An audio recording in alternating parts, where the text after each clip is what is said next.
Kita berjumpa lagi teman-teman, kita lanjut di part 2 ya. Beberapa dekade setelah transformasi Nyi Roro Kidul menjadi penguasa Laut Selatan, keajaiban yang ia ciptakan mulai terusik oleh ulah manusia. Perkembangan peradaban membuat manusia semakin berani mengeksploitasi sumber daya alam laut. Penebangan hutan di pesisir pantai menghilangkan perlindungan alami terhadap gelombang besar, sementara penangkapan ikan yang tidak terkendali mulai merusak ekosistem. Nyi Roro Kidul, yang selama ini menjaga Laut Selatan dengan penuh kasih, mulai merasakan ketidakseimbangan. Ombak tidak lagi berirama seperti dulu, dan suara angin membawa bisikan ketakutan. Ia memanggil para penjaga laut, termasuk Raja Ular Laut dan Naga Perak, untuk berdiskusi.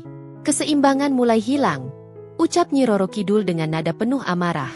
Manusia telah melupakan kewajiban mereka menjaga alam. Jika ini terus berlanjut, laut akan menjadi medan pertempuran, bukan tempat kehidupan.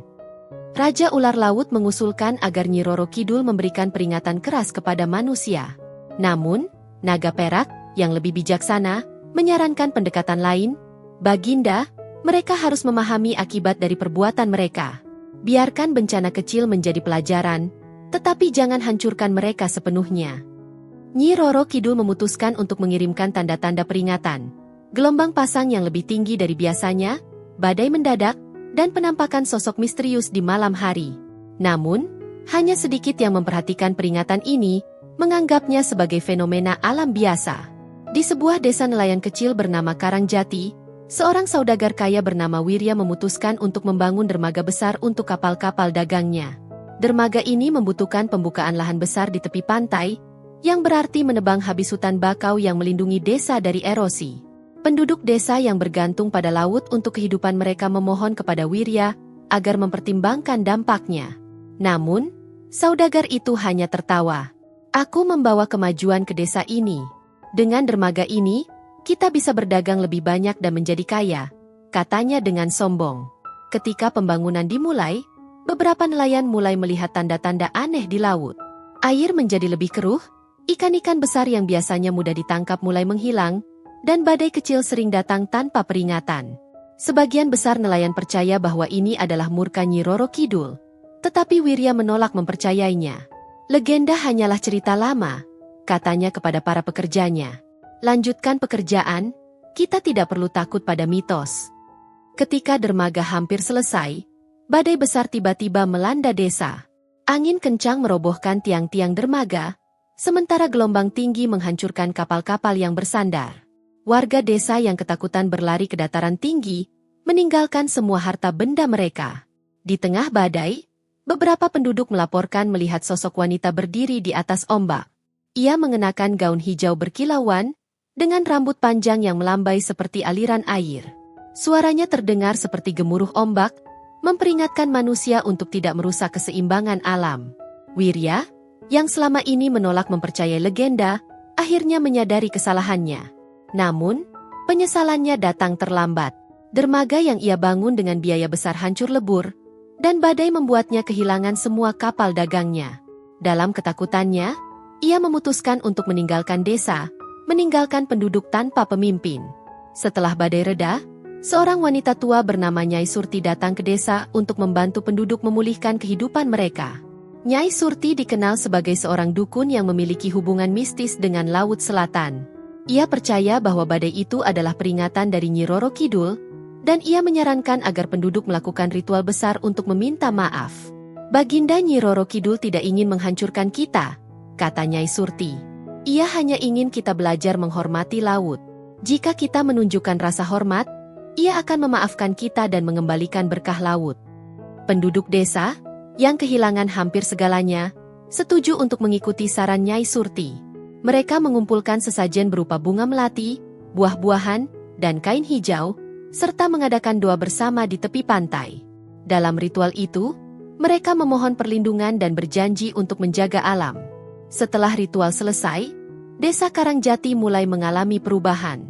Ikan-ikan kembali ke laut, badai menjadi jarang, dan hutan bakau yang rusak mulai tumbuh kembali. Penduduk percaya bahwa ini adalah tanda bahwa Nyi Roro Kidul telah memaafkan mereka. Mereka mulai hidup dengan lebih bijaksana, menghindari eksploitasi laut yang berlebihan, dan membangun kembali desa dengan cara yang ramah lingkungan. Namun, Mereka tidak pernah melupakan peringatan yang diberikan oleh Sang Ratu Laut. Setiap tahun, mereka mengadakan upacara besar untuk menghormatinya, memastikan bahwa hubungan antara manusia dan laut tetap harmonis. Beberapa tahun setelah peristiwa badai di desa Karangjati, kisah tentang Nyi Roro Kidul semakin menyebar ke seluruh Pulau Jawa. Tidak hanya para nelayan dan penduduk desa, bahkan para bangsawan mulai memperhatikan legenda Sang Ratu Laut. Di salah satu kerajaan kecil di Jawa, seorang pangeran muda bernama Raden Arya mengalami mimpi aneh yang mengubah hidupnya. Dalam mimpinya, Raden Arya melihat sosok wanita cantik yang mengenakan pakaian hijau dan berdiri di atas ombak. Wanita itu berkata, "Raden Arya, takdirmu terikat dengan laut ini. Jika kau mampu menjaga keseimbangan, kau akan menemukan kejayaan. Namun, jika kau serakah, kehancuran akan menantimu." Raden Arya terbangun dengan perasaan campur aduk. Ia penasaran dengan arti mimpinya dan memutuskan untuk berkonsultasi dengan penasihat spiritual kerajaan. Sang penasihat menjelaskan, mimpi itu adalah pesan dari Nyi Roro Kidul. "Baginda, Anda harus berhati-hati dalam mengambil keputusan, terutama yang berkaitan dengan laut." Meski penasaran, Raden Arya merasa bahwa mimpi itu hanya kebetulan. Namun, firasatnya berubah ketika ia menemukan serangkaian kejadian yang membuatnya merasa mimpinya bukan sekadar hayalan. Raden Arya baru saja diangkat menjadi pemimpin sebuah wilayah kecil di pesisir pantai. Wilayah ini terkenal dengan hasil lautnya yang melimpah, tetapi juga sering diterpa badai. Sebagai pemimpin muda, Raden Arya ingin membangun infrastruktur yang lebih baik untuk melindungi rakyatnya dari bencana alam. Namun, proyek ini membutuhkan sumber daya besar yang hanya bisa diperoleh dengan memperluas perdagangan laut. Untuk mempercepat rencananya, Raden Arya mengundang saudagar-saudagar kaya untuk berinvestasi di wilayahnya. Beberapa saudagar mengusulkan untuk mengeksploitasi terumbu karang di Laut Selatan guna mendapatkan bahan-bahan berharga. Meski tahu bahwa hal ini berisiko, Raden Arya merasa tekanan dari para bangsawan dan rakyatnya yang berharap pada kemajuan. Namun, dalam hatinya, ia teringat pada mimpi dan pesan dari Nyi Roro Kidul. Sang penasihat spiritual kembali memperingatkannya, "Baginda, jangan abaikan pesan dari laut. Terumbu karang adalah bagian penting dari keseimbangan alam. Jika Baginda menghancurkannya, kita semua akan menerima akibatnya." Raden Arya merasa terjebak antara tanggung jawabnya sebagai pemimpin dan kesetiaannya pada keseimbangan alam. Setelah mempertimbangkan semua kemungkinan, Raden Arya memutuskan untuk memberikan izin kepada saudagar-saudagar kaya untuk mengeksploitasi terumbu karang dengan syarat mereka membayar pajak yang tinggi. Proyek ini dimulai dengan cepat, dan pada awalnya, hasilnya sangat menjanjikan. Ekonomi wilayah itu berkembang pesat, dan Raden Arya dipuji sebagai pemimpin yang visioner. Namun, hanya dalam beberapa bulan, masalah mulai muncul. Laut menjadi semakin ganas, dan badai besar sering datang tanpa peringatan. Banyak kapal dagang yang tenggelam, dan hasil tangkapan nelayan menurun drastis. Para penduduk mulai percaya bahwa ini adalah murka Nyi Roro Kidul karena penghancuran terumbu karang yang dianggap sebagai rumah bagi makhluk laut. Puncaknya adalah ketika sebuah badai besar melanda pelabuhan utama, menghancurkan semua kapal dan gudang penyimpanan. Di tengah badai, beberapa penduduk melaporkan melihat sosok Nyi Roro Kidul di kejauhan, berdiri di atas gelombang tinggi dengan ekspresi murka. Raden Arya akhirnya menyadari kesalahannya. Ia memutuskan untuk menghentikan proyek tersebut, tetapi kerusakan yang sudah terjadi tidak mudah diperbaiki. Merasa bersalah, Raden Arya memutuskan untuk mengadakan ritual besar-besaran untuk meminta maaf kepada Nyi Roro Kidul. Ia mengundang para pendeta, dukun, dan pemimpin adat dari seluruh wilayah untuk membantu memimpin ritual ini. Sesajen berupa bunga, buah-buahan, kain hijau, dan perhiasan ditenggelamkan ke laut sebagai simbol penyesalan. Dalam ritual itu, Raden Arya sendiri memohon ampunan di tepi pantai. Ia berkata, "Wahai penguasa Laut Selatan, aku telah gagal menjaga keseimbangan yang kau titipkan. Maafkan kesalahan ini, dan berikan aku kesempatan untuk memperbaiki semuanya." Setelah ritual selesai, badai mulai mereda, dan laut kembali tenang. Nelayan mulai melihat ikan-ikan kembali ke perairan, meskipun tidak sebanyak sebelumnya. Para penduduk percaya bahwa Nyi Roro Kidul telah memaafkan mereka, tetapi mereka juga tahu bahwa mereka harus bekerja keras untuk memulihkan alam yang telah dirusak. Setelah kejadian itu, Raden Arya menjadi pemimpin yang lebih bijaksana. Ia membuat aturan ketat untuk melindungi ekosistem laut dan melarang eksploitasi berlebihan. Ia juga mendirikan sekolah-sekolah kecil di desa-desa untuk mengajarkan pentingnya menjaga alam kepada generasi muda. Raden Arya juga mengabadikan kisah tentang Nyi Roro Kidul dalam bentuk ukiran di dinding istana. Ukiran ini menggambarkan sosok sang ratu laut yang anggun tetapi penuh wibawa, berdiri di atas ombak dengan tangan terangkat sebagai peringatan. Ia berharap agar rakyatnya selalu mengingat bahwa keseimbangan alam adalah tanggung jawab bersama. Legenda tentang mimpi Raden Arya dan amarah Nyi Roro Kidul menjadi pelajaran penting bagi wilayah itu. Meski manusia seringkali tergoda untuk mengeksploitasi alam demi keuntungan jangka pendek, mereka harus selalu ingat bahwa alam memiliki cara untuk menuntut keadilan. Di tengah kembalinya keseimbangan Laut Selatan, muncul kelompok manusia yang ingin memanfaatkan legenda Nyi Roro Kidul untuk kepentingan mereka sendiri. Kelompok ini dipimpin oleh seorang saudagar licik bernama Ki Gantara. Berbeda dengan Wirya, yang serakah dan terang-terangan merusak alam, Ki Gantara adalah orang yang cerdik. Ia mengetahui kekuatan legenda Nyi Roro Kidul dan ingin menggunakannya untuk membangun kekuasaannya di wilayah pesisir.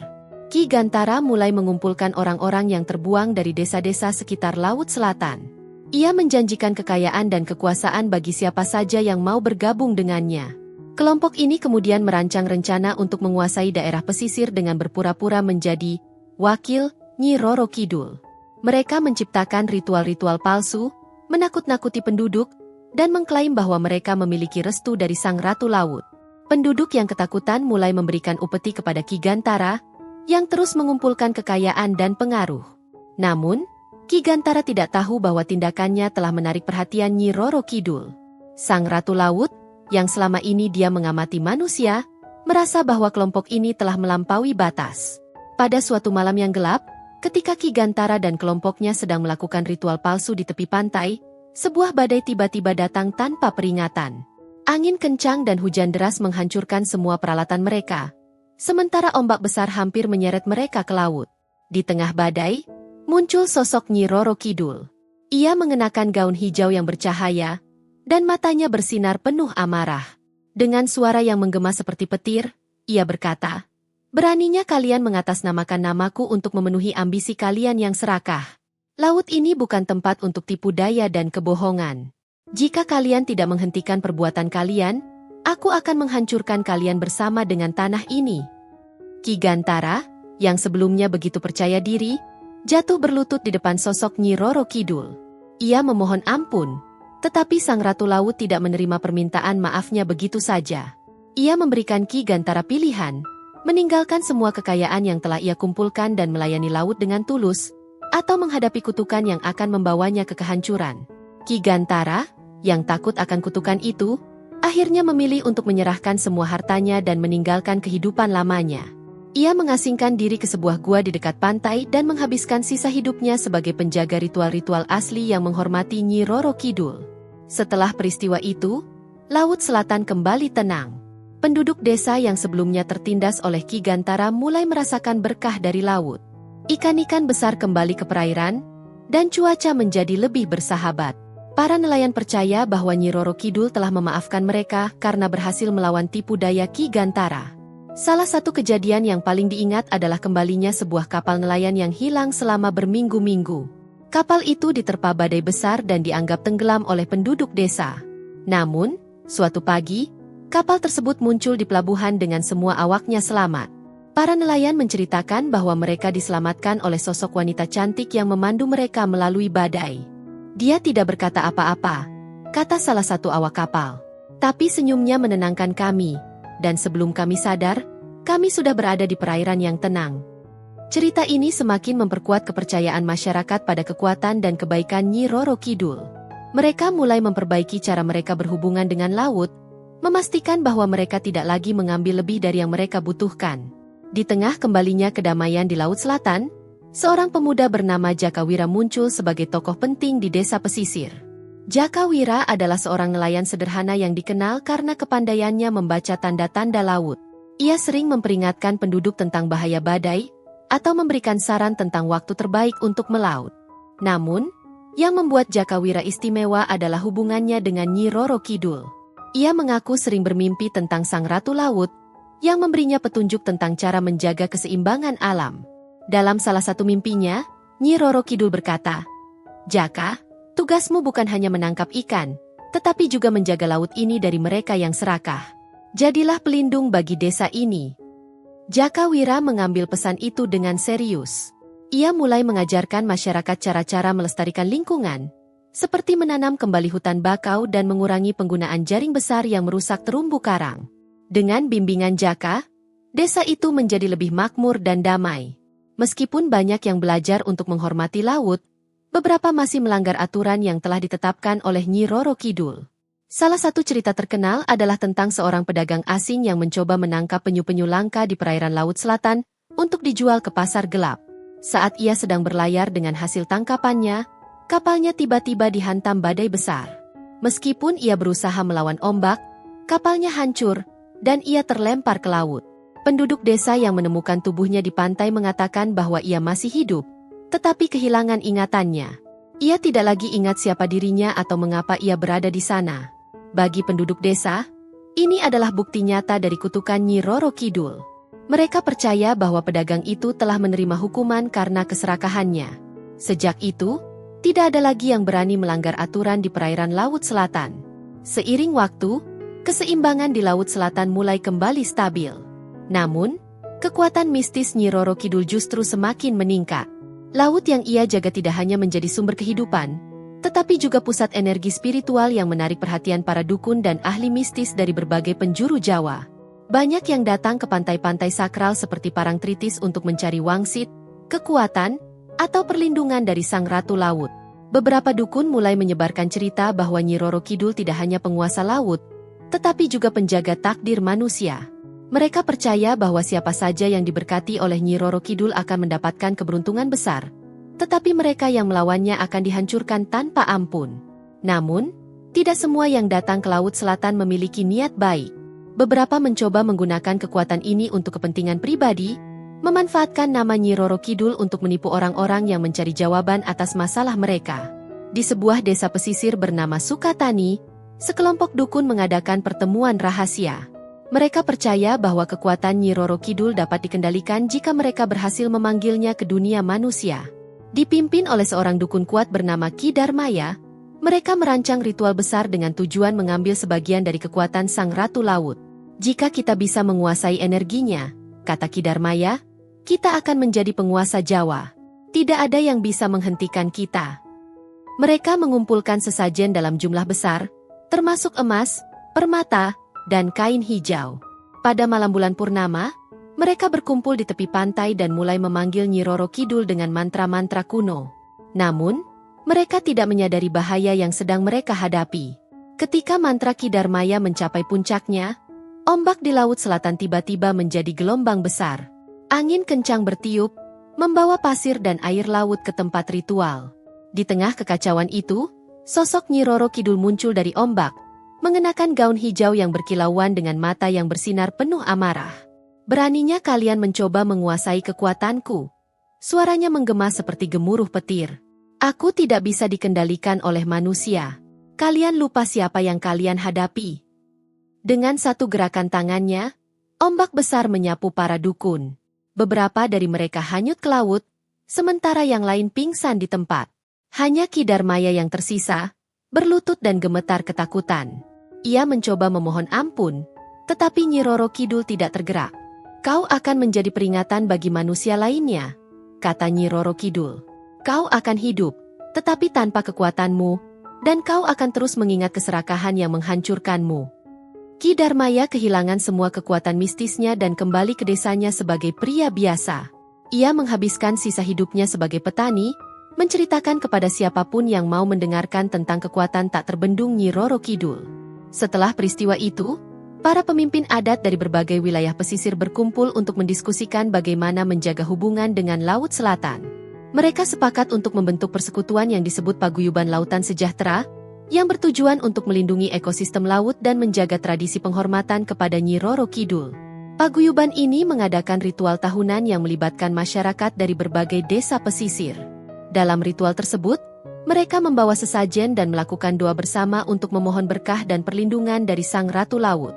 Acara ini juga menjadi momen untuk mengedukasi generasi muda tentang pentingnya menjaga alam. Nyi Roro Kidul, yang diam-diam mengamati perkembangan ini, merasa puas. Ia percaya bahwa manusia akhirnya mulai memahami pentingnya hidup selaras dengan alam. Namun, ia juga tahu bahwa godaan untuk melanggar keseimbangan akan selalu ada. Pada suatu malam yang tenang, seorang gadis muda bernama Lestari bermimpi tentang Nyi Roro Kidul.